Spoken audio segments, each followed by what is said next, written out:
Hey guys, welcome back to Ben Talk Sports. With the NBA season finally being over, it's time for a ranking video. And in this video, we're going to be ranking the top 10 point guards of the 2019-20 NBA season. But I do have some certain players that will not be on this list due to the lack of games played. So that means Stephen Curry and Kyrie Irving, who played 5 games and 20 games respectively, will not be on this list. And before we start, please smash that like button as it really helps out the channel. So, without further ado, let's begin. Starting off the list at number 10, Jamal Murray. During the regular season, Murray was a pretty solid starting point guard for the young Denver Nuggets, averaging 18.5 points, 4 rebounds, and 4.8 assists. But his insane playoff performance is why I have him in my top 10. As you guys probably know, the Nuggets came back from 2 3-1 deficits against the Jazz and the Clippers. While Murray was a pretty good player in the regular season, in the playoffs he suddenly turned into an NBA superstar, putting up averages of 26.5 points, 4.8 rebounds, and 6.6 assists, while also nearly averaging 50, 40, 90 as well. Now Jamal definitely did really well in the playoffs this season, and could be way higher on this list as soon as next season. Number 9, Trae Young. If you just look at the numbers for Trae Young's sophomore campaign, he looks like an absolute superstar.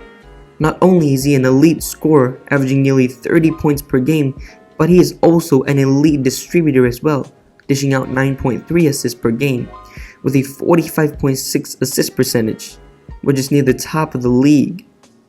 But of course, the two biggest knacks about his game is his defense and team success. Standing just 6 feet 1 inch tall, you can just tell by watching him play defense that he gets blown by way too often. And Atlanta is still a terrible team. So until he can at least make the playoffs, well, this is as high as I can rank him. Number 8, Kemba Walker. After years of playing with a franchise that rarely sees the playoffs, in the last offseason, Kemba decided to join the Boston Celtics after they just had a disappointing season with Kyrie Irving. Although Kyrie is still a far superior player than Kemba, his chemistry and how well he was able to gel with the team and letting the young guys around him play the way that they are comfortable with, it's obvious Kemba was a way better fit in Boston than Kyrie. And he also played really well, averaging 20.4 points, 3.9 rebounds, and 4.8 assists.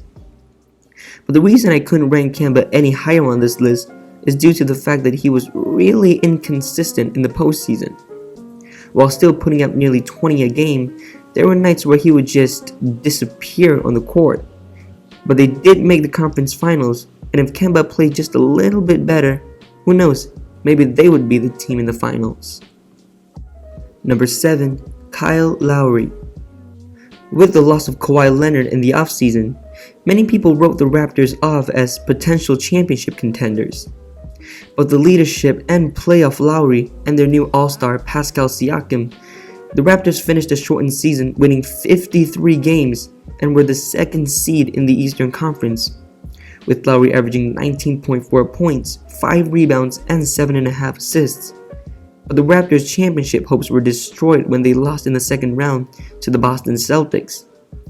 Now, even though Lowry still put up a respectable 17.7 points per game, he has a tendency to sort of disappear in the playoffs.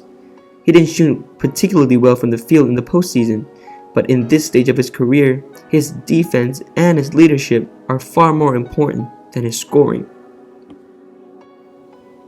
Number 6, Russell Westbrook. Westbrook has been a very controversial player in the past few seasons, with many people viewing him as a stat padder and a player that only cares about individual accolades rather than helping the team win. So when the Thunder traded him in the offseason to reunite him with James Harden, fans all around the world were extremely excited to see what was going to happen. So, what happened? The Rockets this season were fully into the small ball concept of the game, and Westbrook worked pretty well in the offense playing alongside Harden.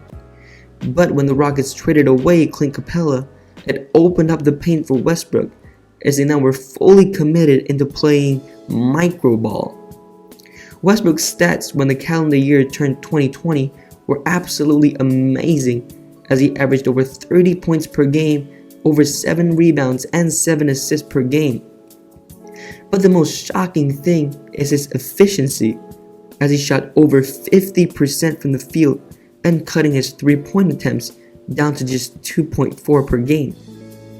But just before the playoffs started, Westbrook not only tested positive for COVID, but had a quad injury as well. With that in mind, you can see why he performed so terribly in the playoffs, as his stats and overall production were very, very underwhelming. Number 5. Ben Simmons. I know the first thing that comes into your mind when I mention him is his three-pointer. I mean, if you were to search out Ben Simmons, one of the first results is literally Ben Simmons' three-pointer. But despite him still lacking anything resembling a reliable jump shot, he is still one of the best point forwards in the league, standing 6 feet 10 with elite passing vision and IQ. But unfortunately, the Sixers finished a disappointing 6th in the Eastern Conference.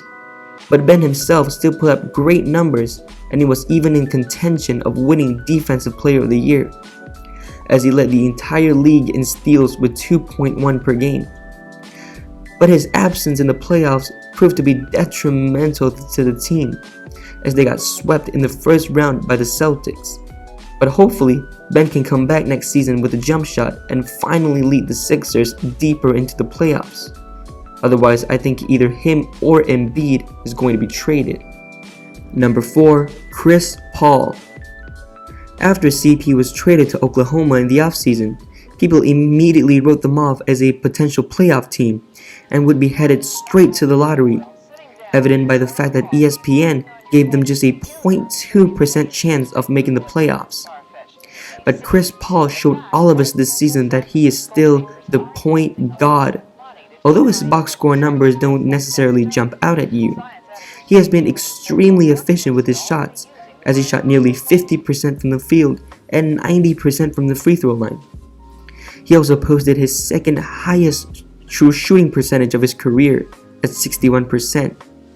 And most importantly, he led the Thunder to the 5th seed in the Western Conference and took the Rockets to 7 games in the first round, and were literally 1 possession away from making the conference semifinals. Number 3. Damian Lillard. In the absence of Steph Curry for most of the season, Damian Lillard has done his best impersonation of Curry, pulling out from 30 plus feet with ease. Although the Blazers had some rough injuries this season, and were looking like they might finish the season without making the playoffs, Damian Lillard turned it up 3 notches in the NBA bubble. I mean, these were his stats and shooting percentages in the bubble. It's absolutely crazy, and that's when we all knew that Dame was going to do everything he could to reel his team into the playoffs. He also finished this season as the 3rd leading scorer in the league with 30 points per game and shot 40% from 3 for the first time in his career. But his season would end at the hands of the Lakers in the first round of the playoffs. Number 2. Luka Doncic. For a player in just his 2nd season in the league, Luka is putting up numbers that we see prime Westbrook put up. But unlike Westbrook, he is not stat padding. His near triple-double season definitely propelled him to being one of the best players in the entire league. Although his season ended in the first round of the playoffs, his performance in the postseason was absolutely absurd, as he averaged 31 points, 9.8 rebounds, and 8.7 assists per game against Kawhi Leonard and the Clippers, and even had a buzzer beater that will be remembered for the rest of time. And to think that Luka is still only 21 years old, I do think he has a chance of being the youngest MVP next season. Number 1. LeBron James. I know you guys are thinking that LeBron is more of a point forward rather than an actual point guard. But LeBron this season is listed as a point guard and played 57% of his games in that position. And you can't say that it was a bad decision, as LeBron in year 17 that led the league in assists, And do we really have to say anything more? It's LeBron James. Oh, and he also won his 4th ring and Finals MVP this season, proving to all the haters that King James is still the best player in the game.